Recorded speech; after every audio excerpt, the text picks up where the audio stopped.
Hello guys, so in today's video, I'm going to show you how to rename a board. Whether you've outgrown your board's current name, a rebrand is in the works, or you simply want something more descriptive and reflective of your project's purpose. Renaming a board is a straightforward process. This small change can make a big difference in keeping your workspace clear and easy to navigate, especially as your projects evolve. Let's get started. First, you'll want to navigate to the specific board you'd like to rename. This is a crucial first step, as you'll be making changes directly to this board. You can easily find your board through your dashboard or by searching for it if you have numerous boards to manage. Once you've located it, go ahead and click to enter the board.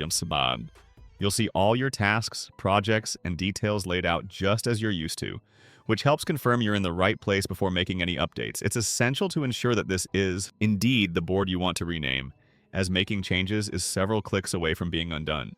This is especially important if you manage multiple boards for different Shopify workflows, such as product launches, order fulfillment, or marketing campaigns. Now, direct your attention to the upper right-hand corner of your screen. You're looking for a small icon with 3 dots, often referred to as the More Options menu. This menu contains several options for customization and adjusting the board settings.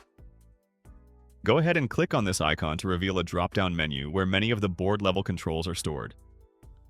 As you explore these options, don't be overwhelmed. Each option serves a unique purpose, and today we're specifically interested in one of them.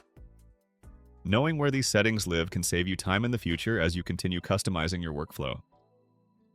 Once the drop-down menu is open, locate the option that says Rename. This is the feature that will allow you to change your board's name.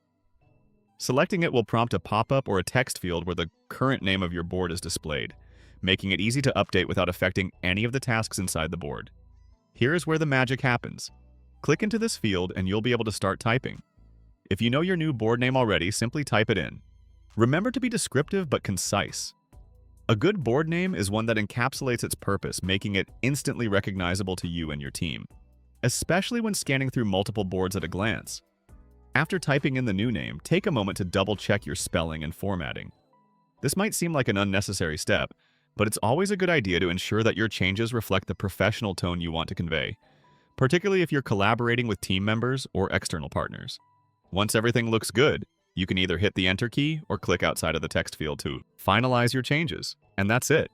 Your board is now renamed, with no disruption to your existing tasks or workflows. Anyone with access to the board will see the updated name the next time they log in. Keep in mind that while the name change is instant on your end, it might take a few moments to update across all devices and users, especially if your team is spread out over different time zones or using various devices. Thank you for joining me today as we navigated through the simple process of renaming a board. I hope you found this guide helpful and empowering as you continue organizing your projects more effectively. Don't hesitate to reach out if you have more questions or need further assistance with your project management tools. Remember, staying organized is key to productivity and success.